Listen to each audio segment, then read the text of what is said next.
I want to take this opportunity at the beginning to thank ICC and its leadership,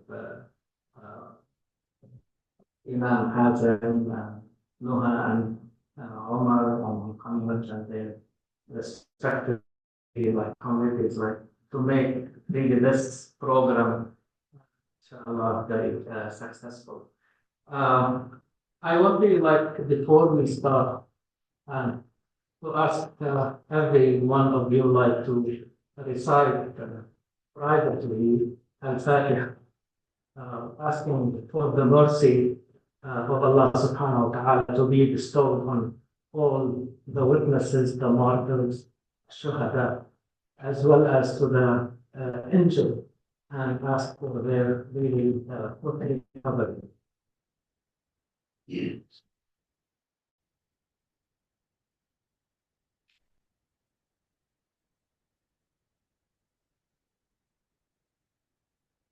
Jazakallah khair for that, inshallah. Jazakallah. Thank you. So, before also I start formally reading my presentation, I want to make a quick acknowledgement, a very important one. Everything you will hear today is really the result of really almost 25 years of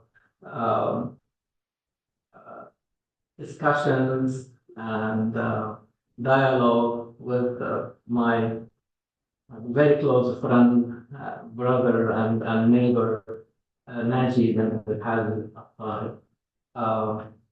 So especially around Al-Quran Al-Karim. I rephrased, as you probably noticed, the title of my lecture, so that you will be all really on the same page. I don't want you just towards the end to understand what I am really trying to do. As you can see, the center of my presentation rotate around Al-Ayah in general, but I am using it as an expression. And expression here, I mean by it a term, a convention, in Arabic, mustalah. And this idea of al-mustalah or mustalahat, okay, the different terms that you see in Quran, they are really, there is behind each one of them really a concept. And this, we are not the first people really like to tackle this very important really topic, and it is not an easy one, to be honest with you. But what you will see that we are trying to use or to see how we can utilize the expressions in Quran, the different terms, to construct a vision. I'm calling it, or we are calling it, a cosmic vision, meaning universal, meaning comprehensive, okay, vision. And that's really lead us to the first question, please. Next. The question, what is a vision? Okay. It is the deep human understanding of how things are ordered and interrelated in this existence. Vision remains an idea that requires or acquires its strength from its coherence and its level of interpretation, its ability to interpret things for us. So from the beginning, nothing is final. This is a proposed, if you like, vision. And here really comes your role. I want to ask you, does that make sense to you? And to think about it, not only today, but later on also, to see how we can together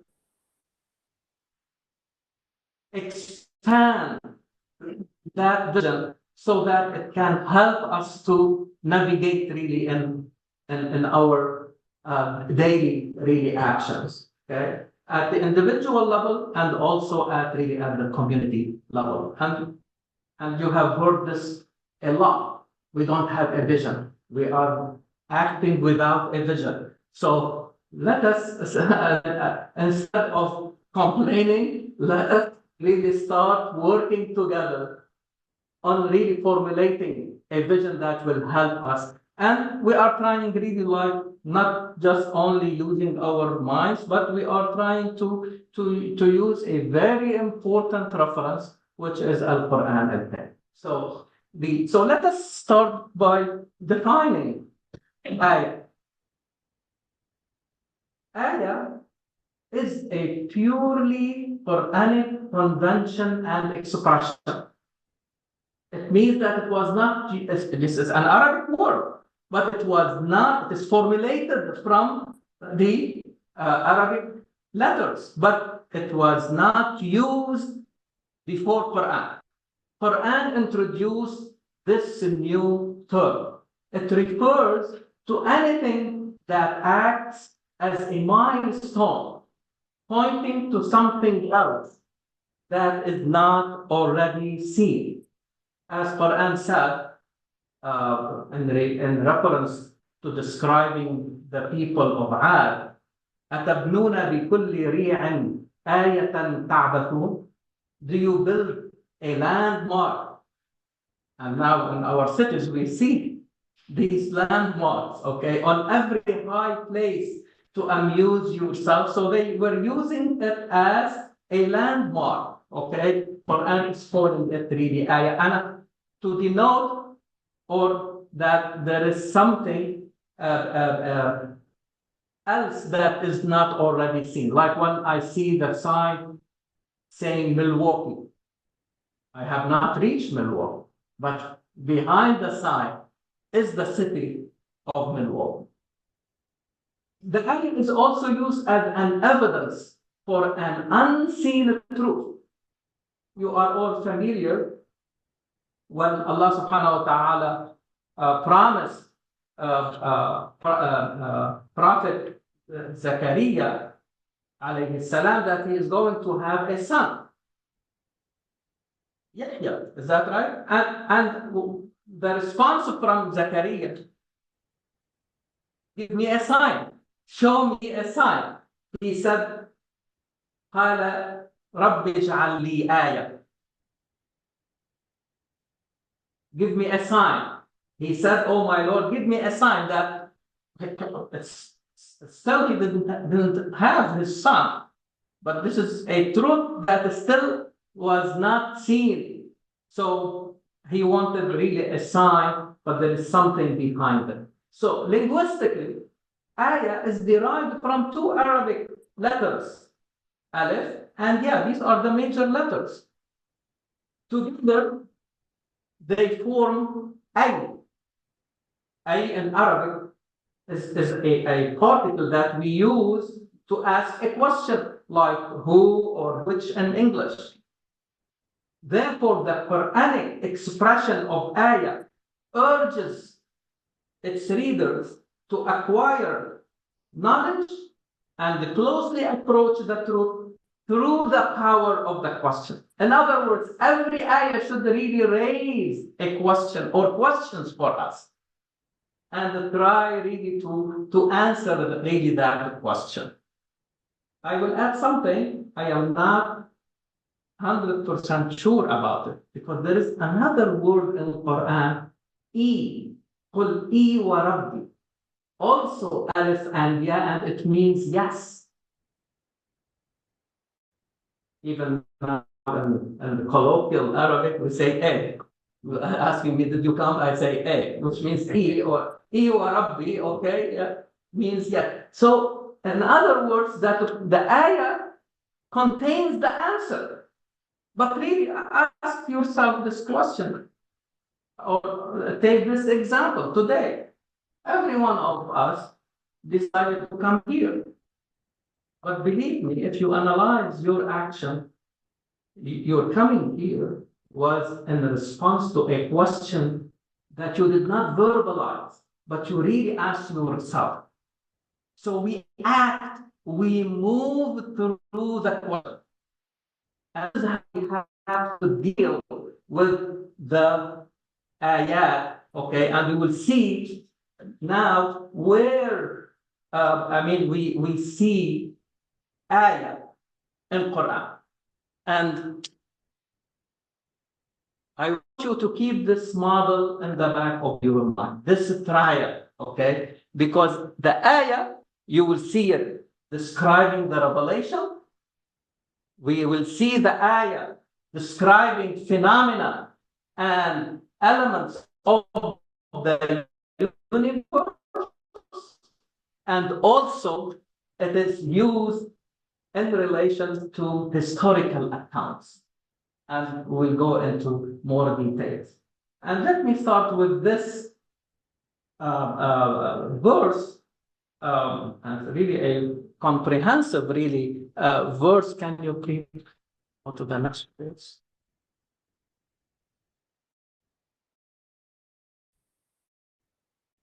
From Surah Al-Baqarah, إن في خلق السماء, and I will not read it, you read it, but I read it in Arabic. إن في خلق السماوات والأرض واختلاف الليل والنهار وما أنزل الله والفلك التي تجري في البحر بما ينفع الناس وما أنزل الله من السماء من ماء فأحيا به الأرض بعد موتها وبث فيها من كل دابة والسحاب المسخر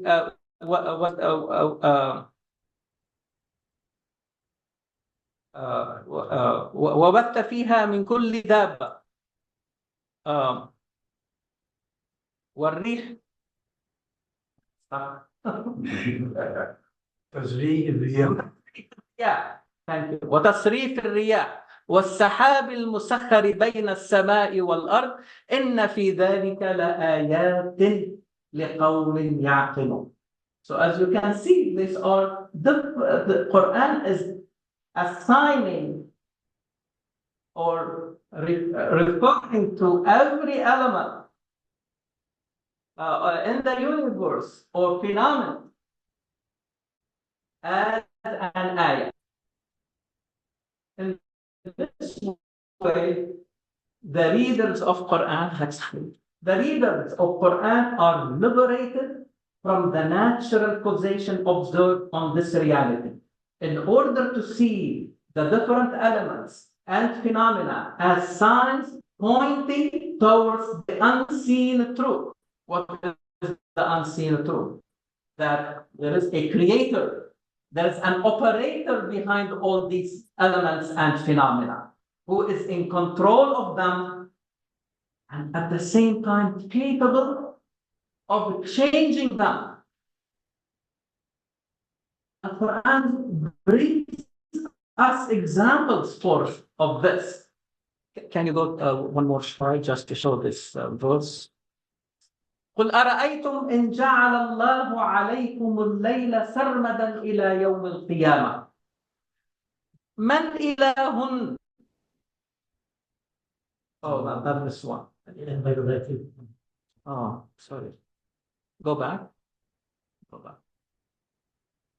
I will just read it from here. قل أرأيتم إن جعل الله عليكم الليل سرمدا إلى يوم القيامة ما إله غير الله يأتيكم بالضياء أفلا تسمعون. See you, if Allah were to make the night perpetual over you to the day of judgment, what God is there other than Allah who can give you light? Will you not then listen? Now, this may sound hypothetical, but it is really not. Because think about it. The earth moves around itself in 24 hours. But it takes 365 days to move around the sun. Then it is possible if just only the sun, the earth moves around the the sun at the same rate of its movement around its axis, then you will have part of the earth with a scorching heat, like day, all day, and very severe, extreme cold on the other side, which is basically at night. And in fact, Quran would say the same thing for this phenomena, like if we make the day, perpetual, till the day of a judgment, you have basically the same thing. So I'm bringing this verse, to show you that it is possible to make a change because the operator can make it. You see what I mean? And it is not, again, hypothetical. It is just really changing the rates, of how the earth really moves around itself and at the same time around really the sun. So I just want really to make sure that I am conveying the message here about the idea of liberation. I am not against causation. Please don't misunderstand me. We always like to look for causes of things, but there's always something behind the material causes that we are trying to find out. And so and this is how Quran, by calling them signs, is liberating us from the prison of causation. Meaning that I don't want to confine myself to the physical explanations, but there is someone behind the physical phenomena and these elements in the universe who is in control of them and responsible for really their government. Now, this is a change that I talked about, that Allah subhanahu wa ta'ala can make that change. And that change may take the form of supernatural signs. And this is how we can understand, what we call mu'jizat. But Quran subhanahu does not use the word mu'jiza or mu'jizat. Quran refer to them as signs.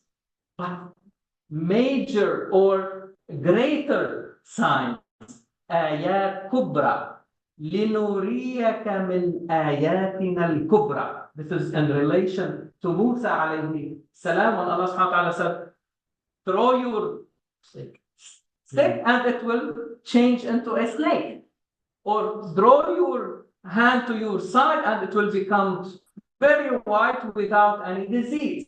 And he said, لِنُرِيَكَ مِنْ آيَاتِنَا الْكُبْرَى.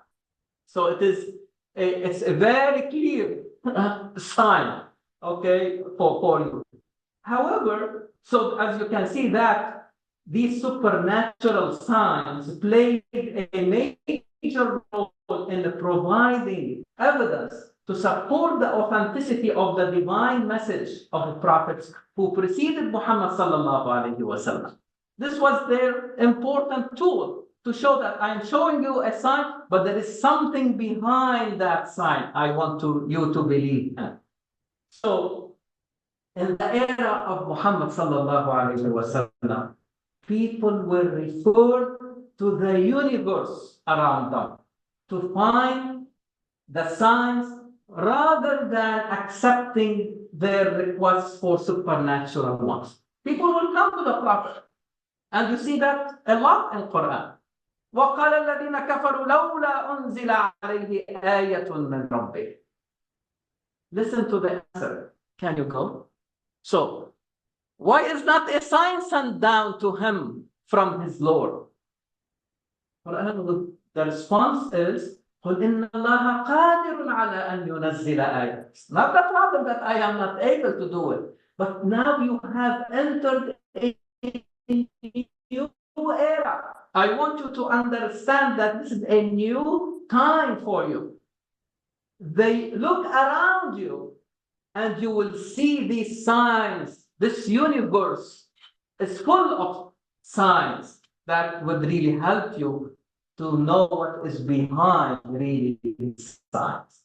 So, قل إن الله قادر على أن ينزل آية ولكن أكثرهم لا يعلمون وما من دابة في الأرض ولا طائر يطير بجناحيه إلا أمثالكم. Immediately the Quran refers to what is happening around them so that they look at them, observe them, reflect on them, and reach the conclusion. Let us move now to the ayah in Quran. As you know, Quran is divided into 114. I would like to call them constructs rather than chapters. Okay? And I will tell you why. Each chapter or a construct is called surah. And surah, like ayah, is another purely Quranic convention and expression, never used before. And the way Quran used the word surah. Now, surah etymologically is derived or related to sur. Sur is a fence or a wall. And when you are building a wall, you're bringing the blocks and put them together. And the same thing for the surah is made up of group of verses, and each verse becomes the building block of that surah. Make sense? Okay, that each surah is made up of verses called ayah, representing its building blocks. Each ayah or verse is a complete unit of meaning. This is very important, my dear brothers and sisters. And I think this idea of unit and the structure of knowledge of humanity is something new. I don't remember the year, but in the 19th century only, we were able to discover the cell, and not far from that, we discovered the atom. It's very interesting. Around the same time, humanity were able to find the building block of our bodies, which is really the human cell, or to any living, creature. And at the same time, they discovered in matter the building block, which is really the atom. Definitely now we went deeper and deeper into the cell and into the atom, but still it is a unit. Now, when I am saying each ayah is a unit of meaning, Brother Naji always bring that example. If you ask anybody what is the first thing revealed to Muhammad sallallahu alaihi wasallam, they will tell you Iqra. Not Iqra. Iqra bismi rabbika alladhi khalaq. This is now a complete unit of meaning. It's not about the single word, okay? It's not the ayah. The ayah is the whole sentence. Or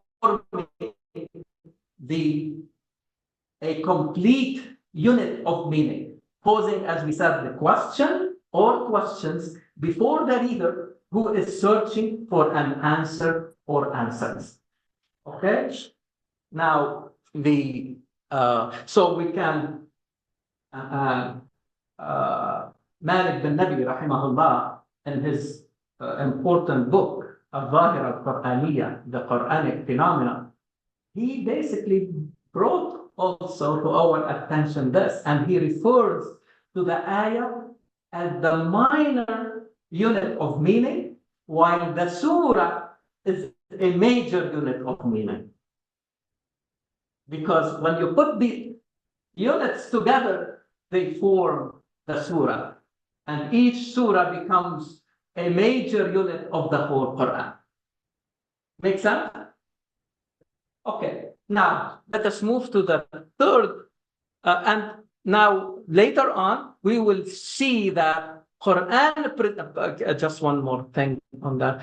Quran presents itself as the independent reference for direction, while the universe, on the previous slide, we said that the universe is presented as the reference, okay, for the action, as we will really discuss.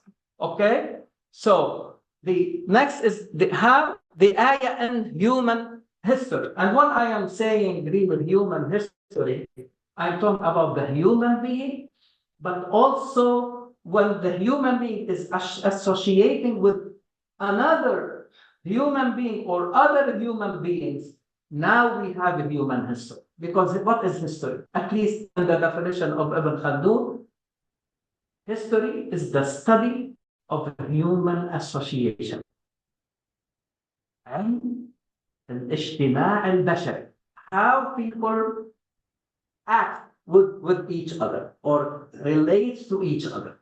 So when I am using human history, I am using, and in the terminology of Quran, can you bring, please, can you go back to the model? Go back. So when I'm saying human, you can put human/human history. Okay, so but the ayah, as we said in the revelation, in the universe, in human history, and really we are all familiar with the verse سنريهم آياتنا where في الآفاق. What is the آفاق? Horizons in the universe.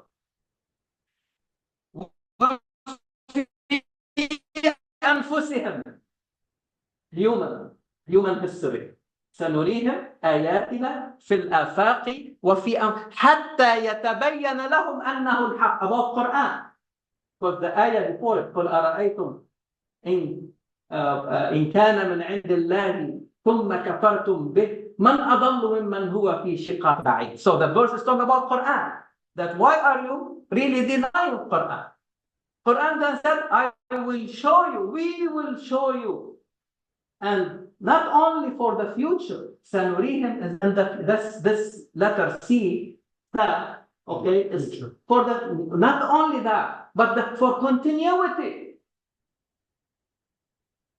When they said, يا أبانا استغفر لنا ذنوبنا قال سأستغفر, not that I will do it later. No, I will do it continuously. Not only now, but for the future continuously. I will make istighfar for you. So سنريكم, we are going to show you signs in the universe and in human history, في الآفاق وفي أنفسهم حتى يتبين لهم أنه الحق, until it becomes clear to them that Quran is that truth, the revelation. So this again, this hopefully it will validate in a way the model itself, okay, or why we are thinking along these three lines. So the Quranic expression of ayah is also used to refer to the best historical accounts, أحسن القصص, narrated accurately. إن هذا لهو القصص الحق.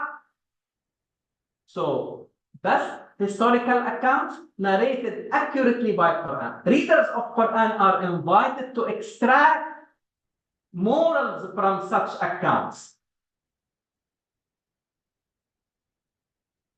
After Quran told us the whole story, all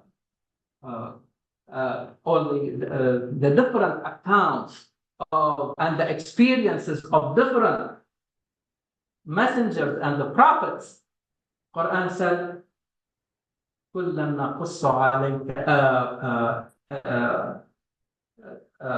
إِنَّ فِي قَصَصِهِمْ لَعِبْرَةً لِأُولِي الْأَلْبَابِ. إِنَّ فِي قَصَصِهِمْ لَعِبْرَةً لِأُولِي الْأَلْبَابِ. I'm sorry, this is really after, after narrating the story of Yusuf alayhi salam.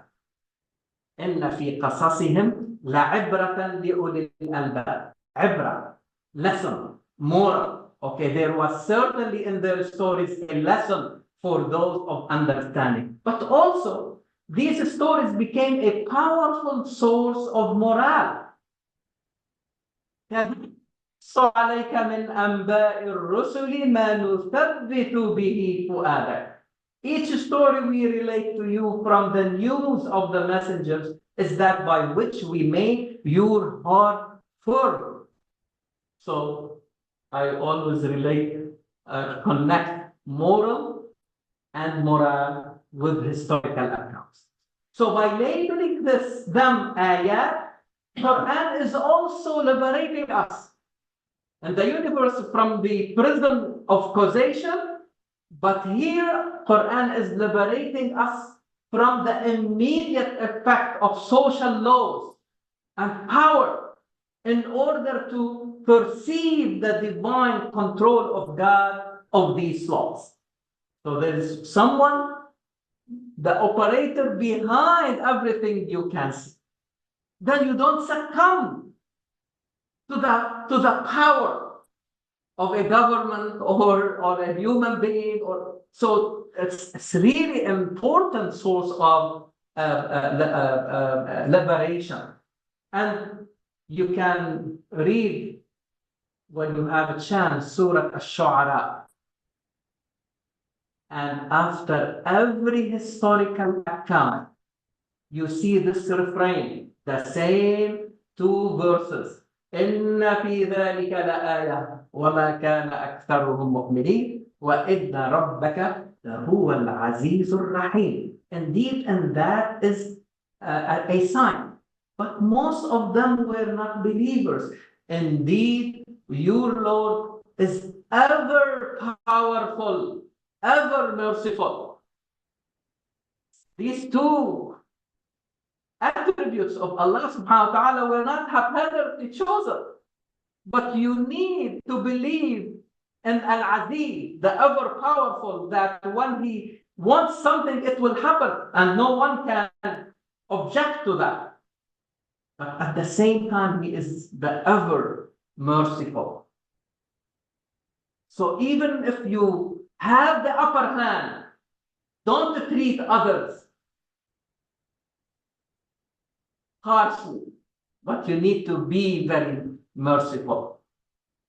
And definitely there are more, probably you can reflect really on that. Okay, so so now the question for us: how do these three domains, the revelation, the universe, human history, interact with each other? And how they act as sources of knowledge to facilitate the human experience and the project. Now, so the continuous, can you go to the next, not this one? Yeah, this one. Okay. So the continuous understanding of the universe and the relations between its different elements and phenomena serves as the reference to guide human action in this world. The universe is the large laboratory that validates that human actions are possible and they work. How do I mean, prove that something is working? I want the universe to validate it for me. Let us give an example. If an engineer builds a building and then it crumbles, it is inferred that the building crumbled secondary to miscalculation. Something wrong was done in the planning and the building of that at one step. So this is why it crumbled. But at a deeper level of understanding, this means that the action taken did not work because the universe did not accept it. The laws that govern this universe were violated. We call them miscalculation. And it means that the universe or that action did not work because it did not get the approval from the universe. I'll give you another example. And some of you here are physicians or in the pharmaceutical industry, or I mean, like if you tell me, okay, this medicine works for this disease, what is my first question in this day and time? Who gives me the evidence? Is that right? What is the evidence? Clinical trial. What are really clinical trials? Think about that. They are really asking if the universe will accept your hypothesis that this medication works. But if the clinical trials show that this is not working, you cannot claim that this drug is good for this disease. Or how many times, okay, a drug is withdrawn from the market. Why? Because it's causing severe side effects or even sometimes death. What does that really mean? Again, at a deeper level of understanding that the universe did not approve it. And no one can say, I am right and the universe is wrong. I am right and the clinical trials are not right. Nobody can, I mean, do you accept that? Nobody accepted it. I mean, like today. So no one in this situation would claim that the engineer, in the example of the engineer, was right and the universe was wrong. In fact, it is the opposite. The situation must be revisited. The question is reformulated and the approach is changed.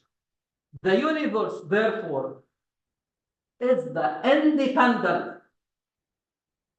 The universe does not have bias to one group versus another. Oh, because I am a Muslim, the universe will accept my trial. No, it's an independent reference for human action. In Arabic, we say marja al-fi'l al-bashar. There is a beautiful verse in Quran when Quran talks about the creation of heaven and earth. Quran said, "Sawa'an lis-sa'ilin." Sawa'an lis-sa'ilin. Like I would say, like when equal opportunity. An equal opportunity to everyone who really asks the universe the right question, he or she will get the right answer regardless of the background of the كُلًّا نُمِدُّ هؤلاء وهؤلاء من عطاء ربك وما كان عطاء ربك محظورا. See, so in other words, this universe, this is why I'm calling the universe, is an independent reference for our action because it has no bias for one group against another. If you do it right, it will give you. When, in other words, it is under this command from Allah to respond to you regardless. But now, when it comes to the need and the direction of the action, the universe does not intervene. In action, it will tell you if you are right or wrong. But then, if it works, it will not tell you which direction, what is the direction you are giving to that action. Again, let us give an example, or the example of the building. If the construction of the building is sound and accepted by the universe does not interfere in the use of that building. Is it going to be used for good or harmful purpose? I mean, we have seen a lot of buildings, they are very sound from a structural point of view, but from their direction, you don't agree with that. So the answer of this question, so the answer of this question, is it going to be used for good or harmful purpose, comes from another reference, or we need another reference to guide the direction of our action. When Quran presents itself, not me, Quran presents, and I have to accept, okay, how Quran is presenting itself to me. It presents itself as the reference that gives the human action the direction of truth and goodness. Revelation is the independent reference of direction.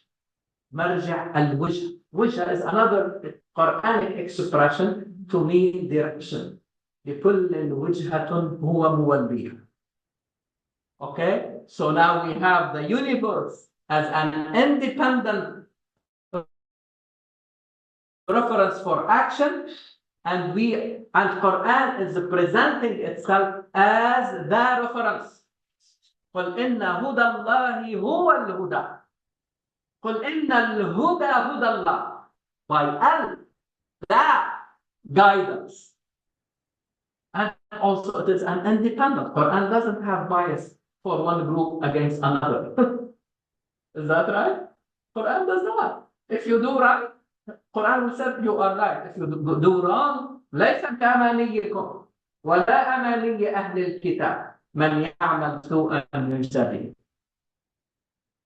There's nothing more than that to show the unbiased. Quran is saying, if somebody does something wrong, however you are a believer or belong to the people of the book, doesn't matter. It's not your wishful thinking. Amani. If you do something wrong, you will see the outcome of that. ليس بأمانيكم ولا أماني أهل الكتاب من يعمل سوءا يجزى به.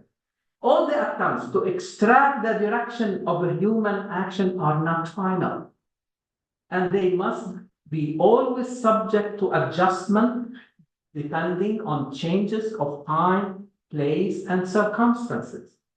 And Brother Naji has this dream of really how we can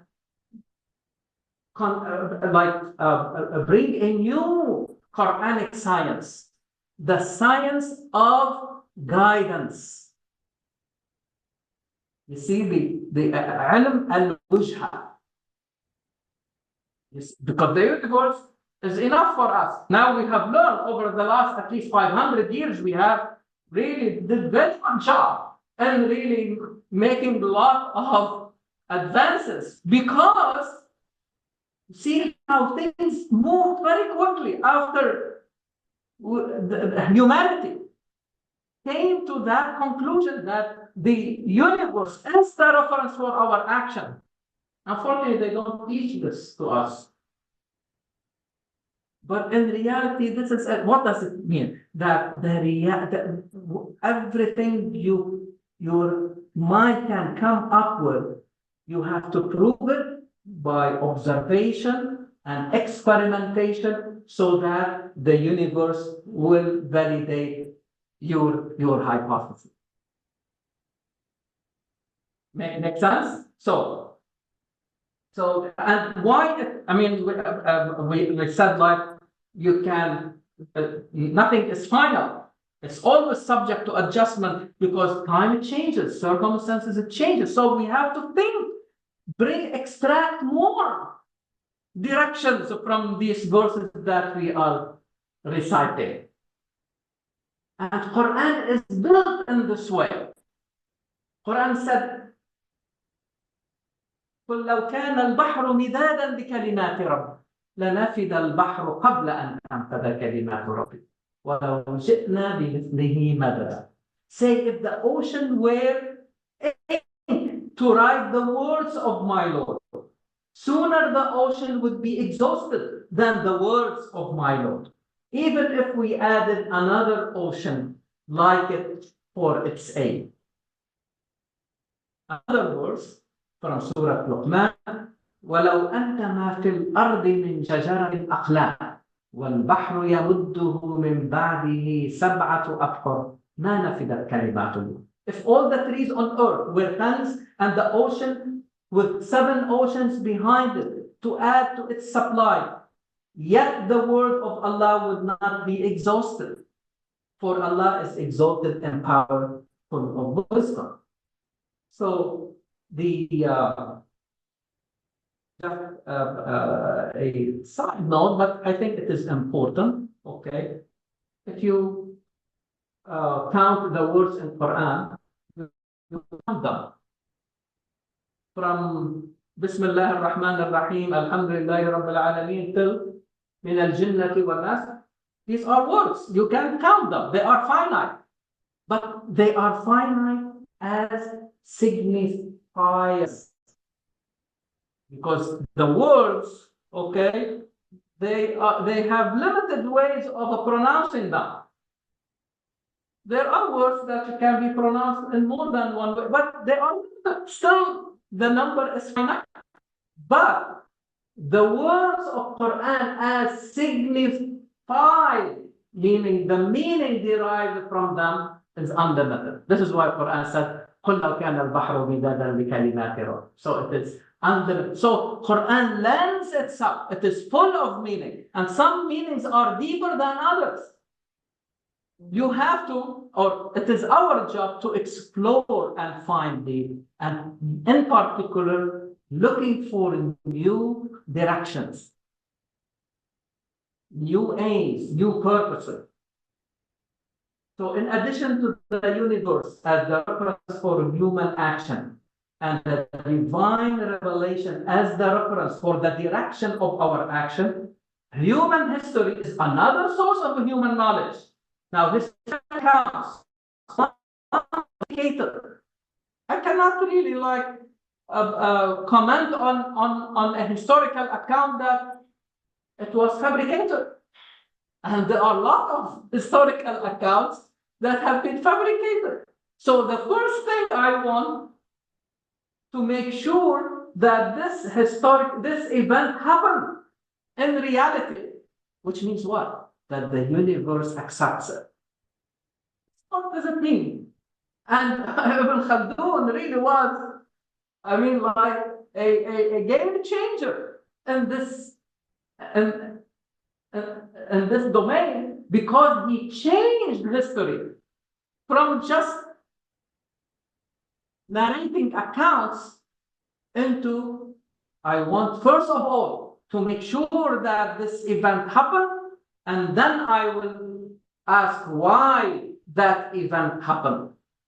Why this civilization fell, you see, or what was behind its rising up, so on and so forth. But the first thing, we need to make sure that these historical accounts are authenticated, and then they can be transformed into lessons and morals. In other words, human actions that work and were validated by the universe on one hand, and on the other hand, their direction was accepted by the divine revelation, they can be adopted and added to human experience. Let's say that in China, they found like a new vaccine. I would say, no, I will not take it until, no, I bring that vaccine, I will do the clinical trials, and if I find that it works, it means that experience, I have to benefit from it. And I will add it to my structure of knowledge, if you like. So actions that are not validated by either or both references are rejected and avoided. Now, so this is why I am claiming or proposing, or we are proposing that the three domains, the universe, the divine revelation, and human history, and their interrelations constitute the cosmic vision of Quran. And you can see that the arrows goes back and forth because the relationship goes in both really directions. hopefully in the future will focus more on more details about these interactions. But the question that, or the next question, we are proposing that vision, but any vision has really to operate within a framework. What is the framework for this vision, or what are again we proposing as a framework within which the proposed vision operates? Heaven and earth and everything in between represent the cosmos or the universe in the terminology of Quran. خلق السماوات والأرض وما بينهما. خلقنا السماوات والأرض وما بينهما. This is the universe. But they are under the dominion of Allah. له ملك السماوات والأرض. So he created them, but he owns, he has his dominion over what he has really created. Okay, so this is in the terminology of Quran is mulk. Can you go back one slide? So mulk or dominion, okay, refers like to the that this universe is really created by Allah subhanahu wa ta'ala. But Quran really uses another, or provide us with another very interesting terminology or expression, malakut. What is malakut? As وَكَذَلِكَ نُرِي إِبْرَاهِيمَ مَلَكُوتَ السَّمَاوَاتِ وَالْأَرْضِ. Like this, we show Ibrahim the government and the command of the heavens and earth. So beyond this dominion, there is also command and control and government of this dominion called Malakut. As the Makhshari, one of the prominent commentators of Quran, he said about Malakut, إنها الألوهية والربوبية. This is support what we are really proposing, that al-Malakut is really goes beyond al-Mulk. What is beyond al-Mulk? Al-Mulk, we see it. We are experiencing it. But there is someone who is operating this creation. And this is definitely referred to as al-Malakut. And subhanAllah, this verse, وَكَذَلِكَ نُرِي. And I have been saying it, during our discussions on Sunday, that every time you see the word كَذَلِكَ, it means the verse is talking about a standard, the highest level possible, and you measure according to it. So as if he's telling Ibrahim alayhi salam, we are showing Ibrahim malakut. This is the highest thing. He's not confined to the physical world, but he was able to know what is beyond. And then Quran tells us how Ibrahim looked at the star, and then looked at the moon, and then at the sun, and then he came to the realization that there should be someone. None of them deserves to be his Lord, but there is someone behind them who is operating them. And they are under this command and control. This is Malak. And both, okay, the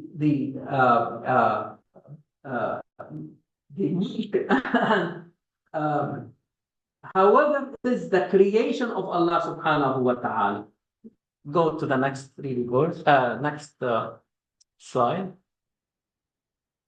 So you can see that the universe and the human history are really Allah subhanahu wa ta'ala is their creator. And Allah subhanahu wa ta'ala is also the author of the revelation. He is the author of the universe. And he is the author. You see what I mean? So Allah subhanahu wa ta'ala then put all these together. He said, ألا له الخلق والأمر. ألا له الخلق والأمر. Creation belongs to Allah, and also the command belongs to Allah. Amr, order. Why I am saying this? Again, the universe and the human are created by Allah. Is that right? And Quran presents it this way. وَكَذَلِكَ أَوْحَيْنَا إِلَيْكَ رُوحًا مِنْ أَمْرِنَا. Is that right? ثُمَّ جَعَلْنَاكَ عَلَى شَرِيعَةٍ مِنَ الْأَمْرِ فَاتَّبِعْهَا. So Quran does not belong to the domain of creation. It belongs to the domain of Amr, command. And both belong to Allah. أَلَا لَهُ الْخَلْقُ وَالْأَمْرُ. And this is why we can expand the model, not only to talk about the vision, but the framework. The framework is that it operates under this divine system of creation and command of Allah, who presents himself to us through his beautiful names. And all the virtues and high values are derived from the beautiful names of Allah. I hope that at another occasion we will focus on the framework. Makes sense to you? And really, I am begging you really like to think with us about this model, see if it works, and you will see a lot of applications for it. And I will urge you, as you are reading Quran, it's always you find that prior. Quran talking about the universe, and then talked about the human being, or bringing these the different historical accounts. Okay, and like Surah Al-Shu'ara, I told you at the beginning, تلك آيات الكتاب المبين. Starting me, تلك آيات, about the ayah and Quran. Okay, and then it's أولم ينظروا إلى السماء فوقهم كيف بنيناها أولم يروا كم أنبتنا فيها من كل زوج كريم في ذلك لآية. And then talks about the different historical accounts, and after each one it said إن في ذلك لآية وما كان أكثرهم. But that trial, if you keep it really in the back of your mind, you will find it more in most of the surah that you will be saying. I'll stop here, and I'll be more than happy to listen to your comments.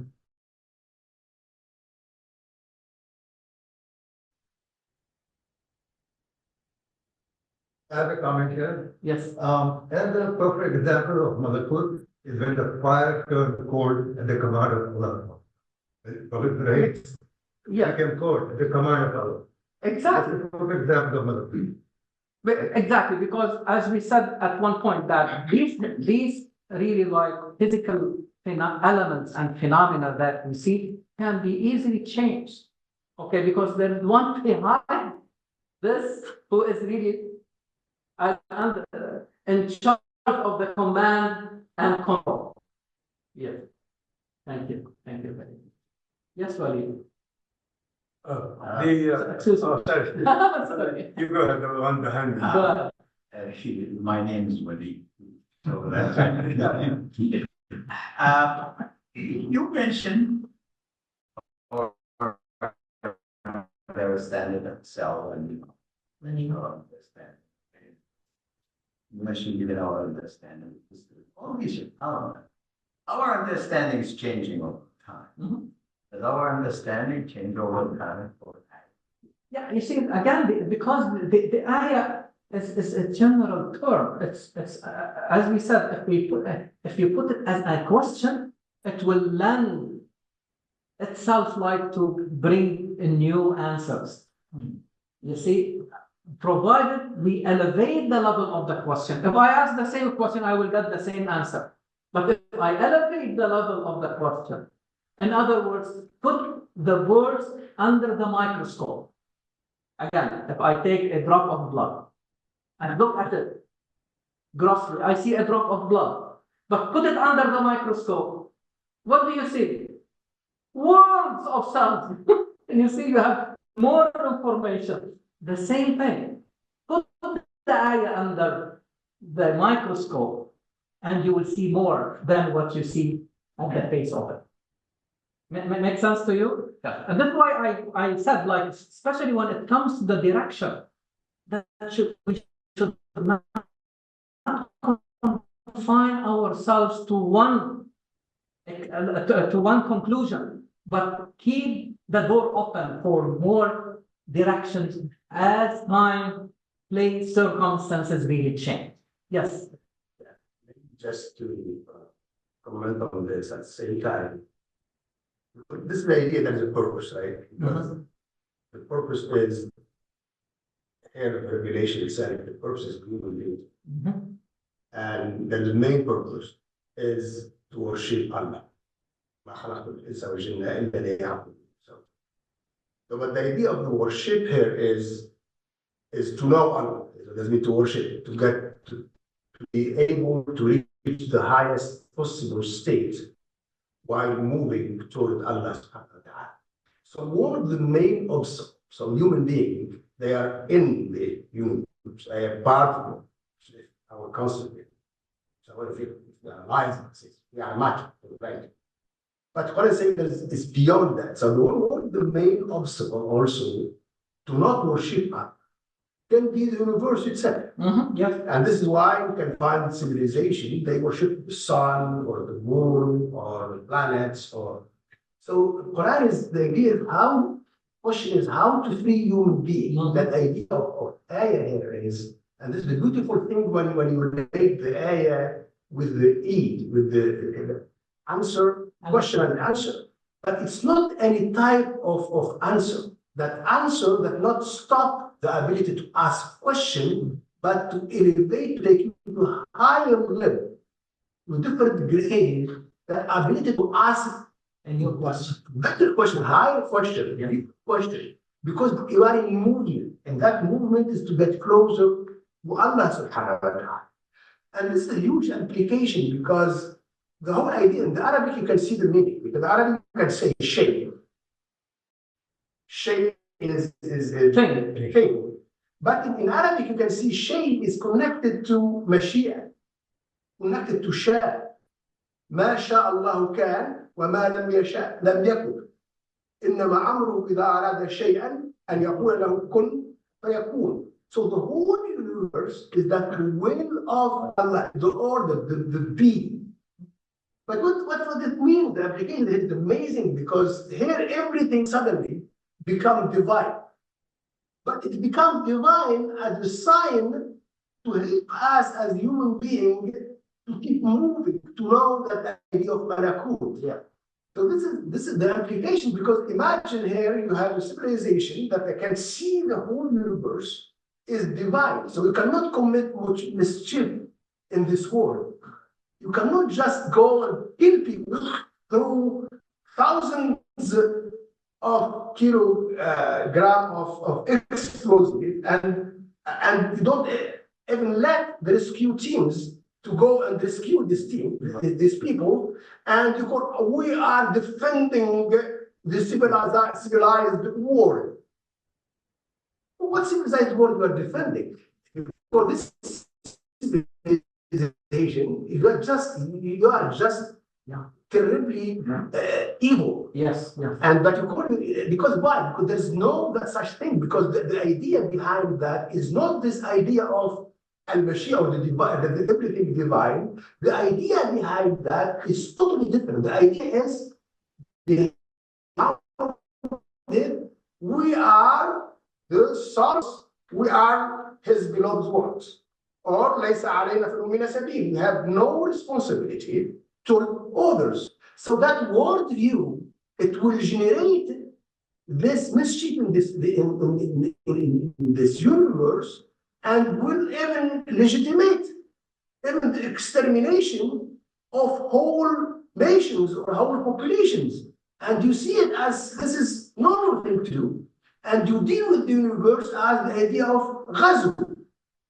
It's not you are there, because there's a huge difference. But the other word of view, but why the idea of the word of view is very important.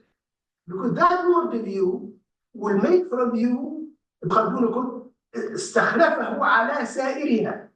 You become responsible toward all what's in this universe.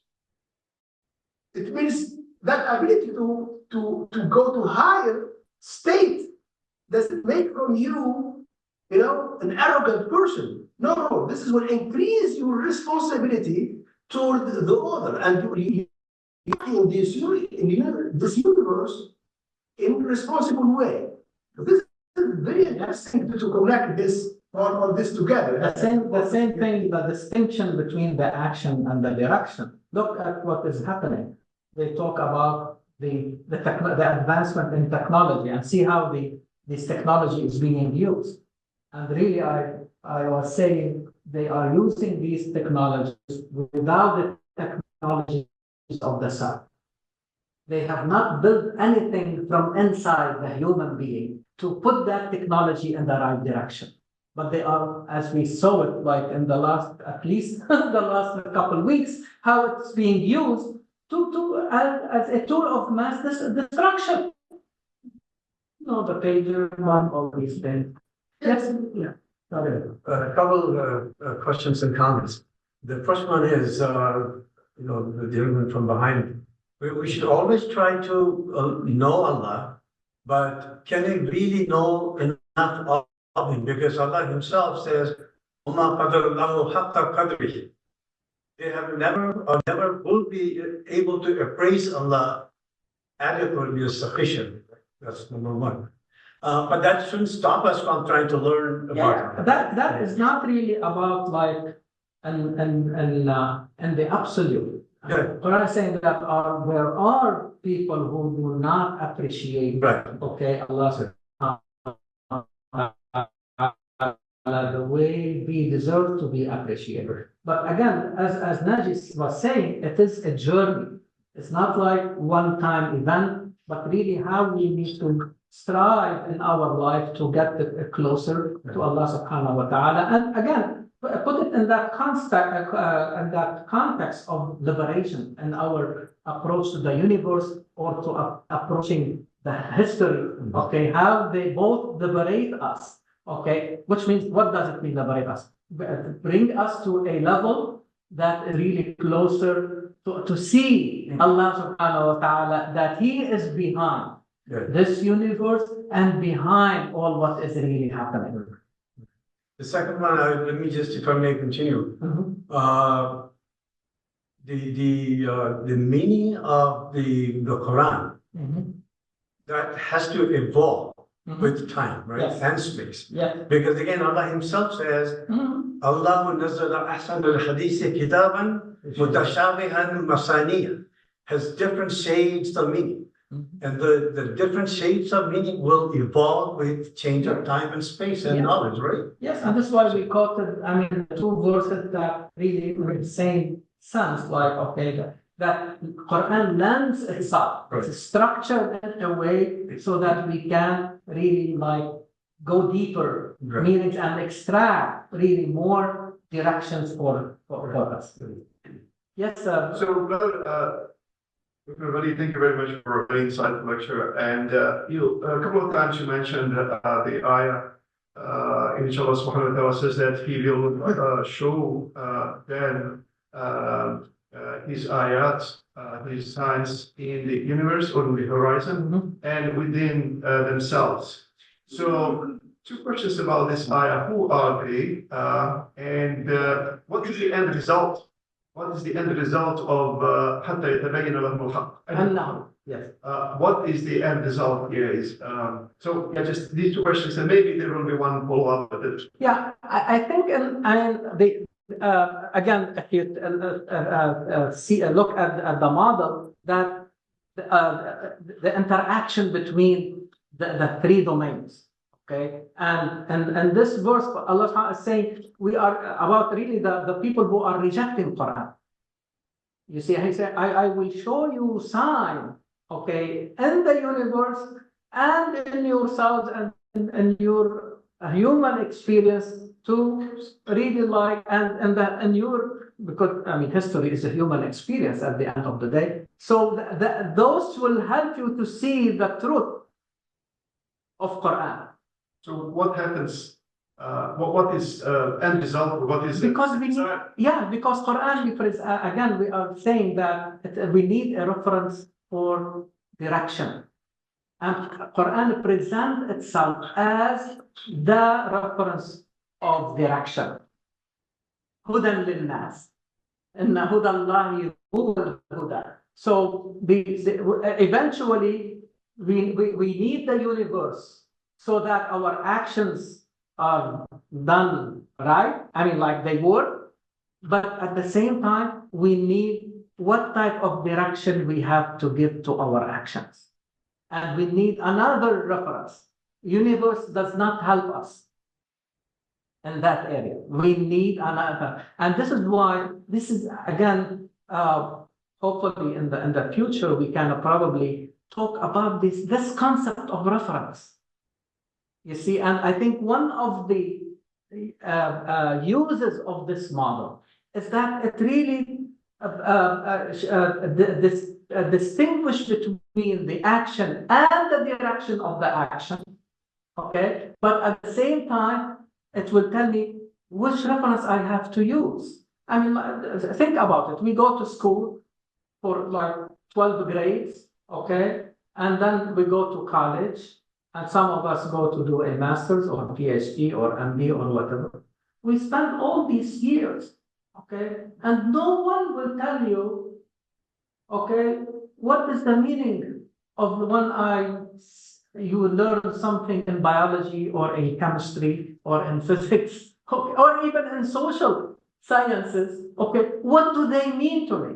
So if I think in the future about a curriculum to be a visionary curriculum, doesn't mean that I will teach a different biology than the one that is taught here in our universities. No, I will have a separate session asking the students, what does that mean to you? How are you going to use this information? Do you know what does it really mean when you do an experiment? And bring and collect data and support like a certain hypothesis that you are really making the universe as the reference for you. And they call it reality. When you read it in the literature, they talk about it. What is reality? Reality is this universe around us, heaven and earth. Okay. But the thing that they don't talk about it is the direction. How are you going to use this? What type of a human being you want to raise, okay, so that you, as Brother Naji, that this information will not be used to increase or to spread mischief on this earth, or corruption, or injustice. You see what? So I think that is really the end point. There's a question on Zoom. Yes. Deep analysis of bias, the more you dig into it, the more discovery you do. How do you control this process? Because everybody has a different level of intellect, okay, and they can go in different directions, which is proven throughout the histories that people have taken different views from the deep meaning of the ayah. How do you control the process and be on the right path? You see, honestly, I don't want really like to put control, but as I said at the beginning, that when we talk about that, we define what we mean by vision, and we said that it is an idea. It's a human invention. You see, I am not saying that, okay, go and believe in this, what I propose.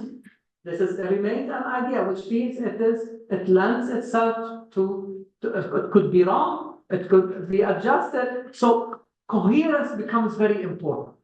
And how I can support it by other evidences from the universe or from the revelation itself. This is how I would really like focus on, rather than putting in control, on the people's minds, as what happened really in unfortunately in our communities, okay, because you have not been like a graduate from a madrasa or Azhar, or that, they don't allow you like to speak about Quran or it's unacceptable. Yeah. The model itself can answer this question. Yeah.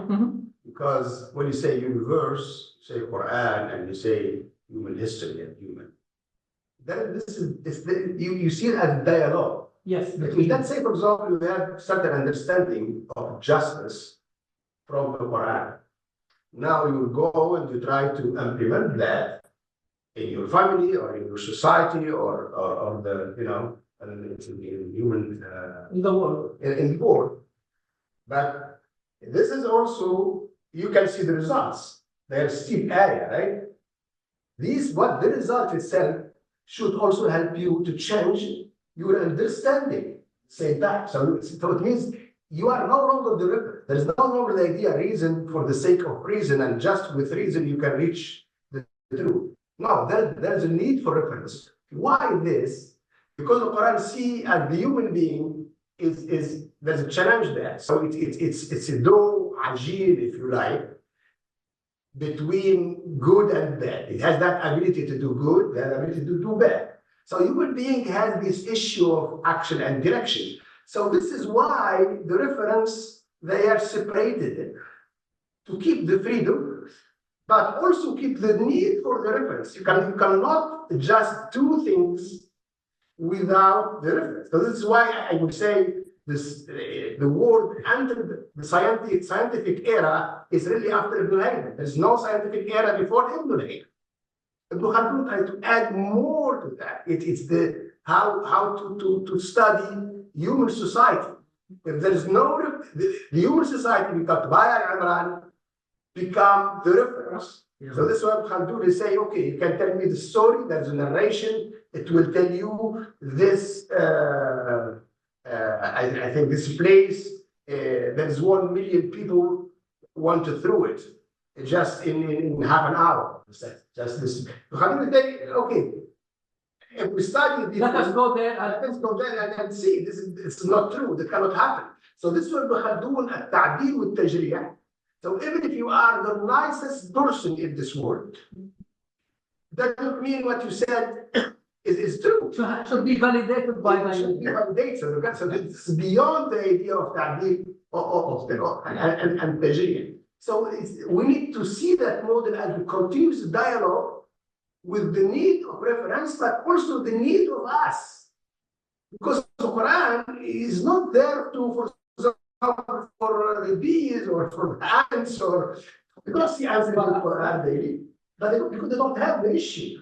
But we have the issue, but at the same time, what we reach is not final. This was the idea of Ayah. The Ayah is something that has the ability to take you to a higher level, to help you to ask higher questions, because the purpose is to get closer to Allah. But Allah is you cannot just, this is Allah. This is why we always say, La ilaha.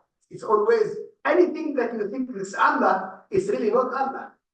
This keep getting closer, keep moving. Brother Ahmed, go ahead and ask your questions. All right. Assalamu alaikum, Dr. Walid. Thank you so much for the wonderful lecture. Regarding the 3 domains you mentioned, the Quran, the universe, and the human interaction and human science. The human science, physical world can be researched, as you mentioned, Ayat al-Sa'ilin, there's ways of asking, way of researching, can lend themselves to empirical methodology, empirical research methodology. Can Quran itself be also researched with using empirical research methodology or none? And if so, how? A very good question, and this is really when you said this, I remembered, and probably Naji may help me with that. I think you know, the Quran, when it talks about the milk, okay, and animals, okay, وإن لكم في الأنعام لعبرة نسقيكم مما في بطونه من بين فرث ودم لبنا خالصا سائغا للشاربين. I mean, the Quran is talking about like how, I mean, that we benefit from the milk coming from cattle and this milk is coming from between waste and the blood. من بين فرث ودم لبنا خالصا. On the face of it, at the time or before Ar-Razi, people thought that we have in our body, the same way we have blood vessels, there are also probably other channels for the milk. I'm sorry? Yeah, I mean, this is how, I mean, just on the face of it, I mean, like, this is what people would think. Ar-Razi did not really accept this. He said, no, I can't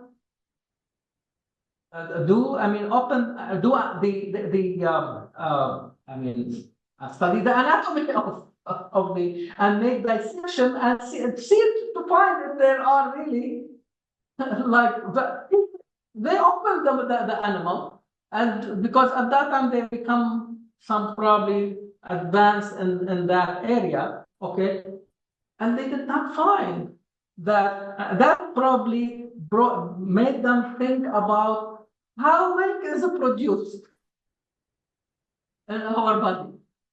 And you know now, like we have better understanding of how milk is formed, okay? I mean, using the blood and removing what we eat eventually becomes a waste. But how we get the nutrients from them through, like, what is the process of in Arabic, makhab? I mean, like, what is the word in English? What? Just turning. Fermentation. No. It's like when things move very quickly, like in order really like to make that extraction of the. So this is empirical because you can study and you have as if again you put the verse under the microscope. Okay, I mean the same thing. Look at the verse talking about how we develop inside the wombs of our mothers. من نطفة ثم من علقة ثم من مضغة ثم كسونا العظام فأنشأناه خلقا آخر. It is three lines. But now if you put these verses under the microscope, you have a library of embryology. Is that right? So these are definitely empirical. But again, this is why we put the arrows back and forth, okay? Because they should really like feed into each other and support each other. But within Quran itself, can we ask the question? He's okay when you deal with the universe. I think for him, when you deal with morality or ethics or something like that. And this question is related to that can be also empirical. I would say you cannot understand what does mean germs unless you practice to be germs. You cannot understand what does mean patient unless you practice how to be patient. You cannot understand how to forgive unless you practice forgiving. But this is, it means it's again, ethics is not something abstract, has nothing to do with doing. No. But unless you do it, and I think in the Muslim world, tasawwuf is really kind of a empirical way to take human from one state to another. That ability too. But again, ethics is not something abstract, has nothing to do with what you have to do it. So it's a big lie. You do not even understand what it means unless really you do it. Yeah. And also, I would say also that if you know that this is really like the objective or the direction of your action, but you may change your tools to achieve that, okay? Because, I mean, like, take the example of when Quran talks about the people who really accept to be oppressed in a certain location. And Quran says you have to move. Okay, they have no way to stand up or resist. Quran said يهاجر. ومن يهاجر في سبيل الله يجد في الأرض مراغما كثيرا وسعة. But again, if I look, Quran is saying go out, and there should be no limitation for you really like movement on this earth. The idea is really like to find a way. But today, if I read this verse, okay, I cannot tell people just leave. I mean, because there are borders, there are visas, there are really like so the things haven't changed. Okay, it's not really just telling you you have to start thinking about other ways, okay, of how to help really such people or how they can help themselves. This is how, I mean, just an example of how things really change, okay, with time. Okay, yes. So that's alarming. You know, within the Quran where it mentions prophets of the past, people of the past, most of the time it says kissa. And it says kissa, story. Story, yeah. And normally when you think of the word story, it's like a storyteller is sitting around making up stuff. Why wouldn't the Quran use khabar or revelation or some other term to refer to the people of the past? The word qasas or qissa or story, the original meaning is really tracking. وقالت لأخته قصيه. Go and find the way. So al-qasas or qissa is really trying like to track how things really happen.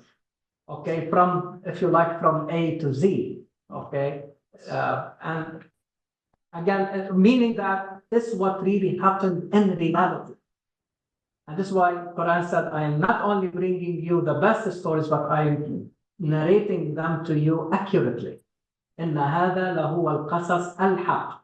Okay, I'm not fabricating. I am not like bringing, you know what I mean? In English, I'm sorry, in English. In English, the storytelling is the biblical meaning is parable. But the idea of the parable is to narrate a story to exemplify a lesson. Yeah, that's the moral, the ibra. Exactly. Quran reverses it as ibra. And ibra really is very also nice, really important Quranic expression, because it helps you to cross from abar, to cross from one side to another, which means that should help you to elevate yourself and bring you closer, okay, to the way. Thank you.